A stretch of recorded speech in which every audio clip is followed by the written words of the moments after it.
মই ভাবো যে বিতৰ্কটো অনাবশ্যক কাৰণ ভাৰতবৰ্ষৰ যি সংবিধানৰ প্ৰিএম্বুল সেই সংবিধানৰ প্ৰিএম্বুলে কোনো ডিসক্ৰিমিনেশন এলাউ নকৰে গতিকে আমি কাকো ডিসক্ৰিমিনেশন নকৰি পেলে আমি সবকা সাথ সবকা বিকাশ নীতি পালন কৰি আছো এতিয়া ছাত্ৰ বা ছাত্ৰীগৰাকীৰ সেই ইনফৰমেশনটো আছে নে নাই যে ভাৰতবৰ্ষত ধৰ্মৰ ভিত্তিত জাতিৰ ভিত্তিত ভাষাৰ ভিত্তিত কোনো ডিসক্ৰিমিনেশন বা বৈষম্য নহয় এই জ্ঞানটো ছাত্ৰ ছাত্ৰীজনৰ ছাত্ৰ বা ছাত্ৰীগৰাকী আছে নাই হেতুকে টেষ্ট কৰিছে ইয়াত বেয়া পাব লগা ইয়াত বিতৰ্ক কৰিবলগীয়া কিটো আছে 63 পৃষ্ঠাৰ প্ৰশ্ন কাকতখন লৈ পেলে কি সমস্যা প্ৰশ্ন কাকতখনে 63 পৃষ্ঠা গতিকে ছাত্ৰ ছাত্ৰীয়ে প্ৰশ্নখিনি যাতে অলপ পঢ়ি পেলে গোটেই বুজিব পাৰে সেই কাৰণে হেদিনা পৰীক্ষা 15 মিনিট আগতীয়াকৈ আৰম্ভ কৰা হৈছে আপোনালোকে যদি মানুহে মেট্ৰিক শব্দটোৰ অৰ্থই বুজি নাপায় মই কি কৰিম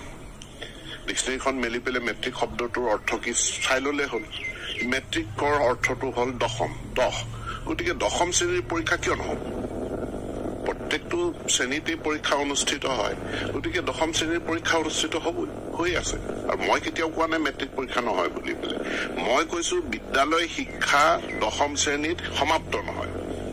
পূৰ্বে হাইস্কুল লিভিং বিদ্যালয় শিক্ষাৰ সমাপ্তি হৈছিল দশম শ্ৰেণীত এতিয়া বিদ্যালয় শিক্ষাৰ সমাপ্তি হ'ব দ্বাদশ শ্ৰেণীত আৰু উচ্চ শিক্ষা তাৰ পাছত আৰম্ভ হ'ব সব এতিয়া মাননীয় মুখ্যমন্ত্ৰী ইতিমধ্যে আহ্বান জনাইছে যে আমি পৰম্পৰাগত যেটো পূৰ্বৰ শিক্ষা ব্যৱস্থা হেতুৰ ধাৰাবাহিকতা ৰক্ষা কৰি এতিয়াৰ এই নতুন যুগত আমি খুব ভাল ফলাফল নাপাম গতিকে কাৰিকৰী শিক্ষা বিজ্ঞান প্ৰযুক্তিৰ শিক্ষা ছাত্ৰ ছাত্ৰীক সৰুৰে পৰা প্ৰয়োজন হ'ব গতিকে এতিয়া যিবিলাক নতুন সাবজেক্ট আহিছে যিবিলাকৰ দ্বাৰা সমাজ ইন্ডাষ্ট্ৰি পৰিচালিত হৈছে যে আৰ্টিফিশিয়াল ইন্টেলিজেন্স ৰবটিক্স মেচিন লাৰ্নিং ইত্যাদি এইবিলাক আমি ইতিমধ্যে আমাৰ বিদ্যালয়সমূহত আৰম্ভ কৰিছো টিংকাৰিং ল্যাব প্ৰতিষ্ঠা কৰাৰ যোগেদি গতিকে এতিয়া আমি টিংকাৰিং ল্যাব সমূহ আমি আইআইটি গুৱাহাটীৰ লগত কোলাবৰেট কৰি আমাৰ বিভিন্ন বিদ্যালয়ত আমি প্ৰতিষ্ঠা কৰিছো এইবাৰ বাজেটত বিত্তমন্ত্ৰী নিৰ্মলা সীতাৰমণে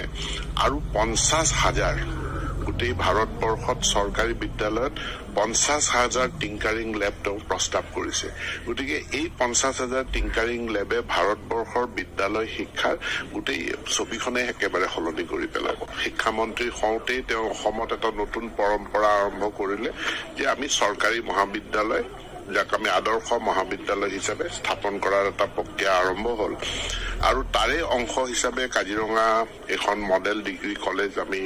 এটা প্ৰতিষ্ঠা কৰিছো মহাবিদ্যালয়খনত ইতিমধ্যে পাঠদান চলি আছে তাৰ নতুন বিল্ডিঙৰ আমি আধাৰশিলা স্থাপন কৰিলো আৰু এই মহাবিদ্যালয়খনে আমাৰ গোলাঘাট জিলাৰ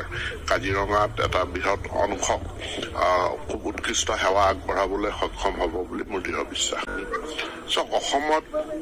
শিক্ষক আমাৰ যথেষ্ট আছে কিন্তু যেহেতু শিক্ষানুষ্ঠানবিলাক ৰাইজৰ প্ৰচেষ্টাত গঢ় লৈ উঠিছিল গতিকে শিক্ষক ৰেচনেলাইজেশ্যনটো কৰাত আমি বহুতখিনি অসুবিধাৰ সন্মুখীন হৈছো তথাপিও এতিয়া নতুনকৈ আৰু আমাৰ প্ৰায় 9,000 শিক্ষক নিযুক্তিৰ এটা প্ৰক্ৰিয়া আৰম্ভ হৈ আছে চলি আছে সেইসকল শিক্ষক নিযুক্তি হোৱাৰ পাছত আমি এই প্ৰাথমিক বিদ্যালয়ৰ শিক্ষকৰ নাটনি দূৰ হ'ব লগতে ৰাইজেও এটা কথা বুজিব লাগে যে আমি খুব কম সংখ্যক ছাত্ৰ ছাত্ৰী দি বিদ্যালয় এখন পৰিচালনা কৰা এটো সম্ভৱপৰ কথা নহয় আৰু আইডিয়ালি এখন প্ৰাথমিক বিদ্যালয়ত 150 গৰাকী যদি ছাত্ৰ ছাত্ৰী হয় পৰ্যাপ্ত শিক্ষক দিব পৰা যায় কিন্তু আমাৰ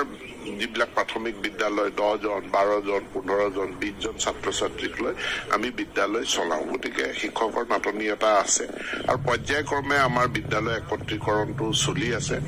গতিকে আমি যেতিয়া ক্লাষ্টাৰিং কৰিব পাৰিম একেখন গাঁৱতে থকা দুখন বিদ্যালয় আমি একেলগ কৰিব পাৰিম আমি শিক্ষক বেছিকৈ আমি পোৱাত আমাৰ সুবিধা হ'ব গতিকে মই সেই ক্ষেত্ৰত বিদ্যালয় একত্ৰীকৰণৰ ক্ষেত্ৰত মই ৰাইজৰ সহযোগিতাটো বিচাৰিম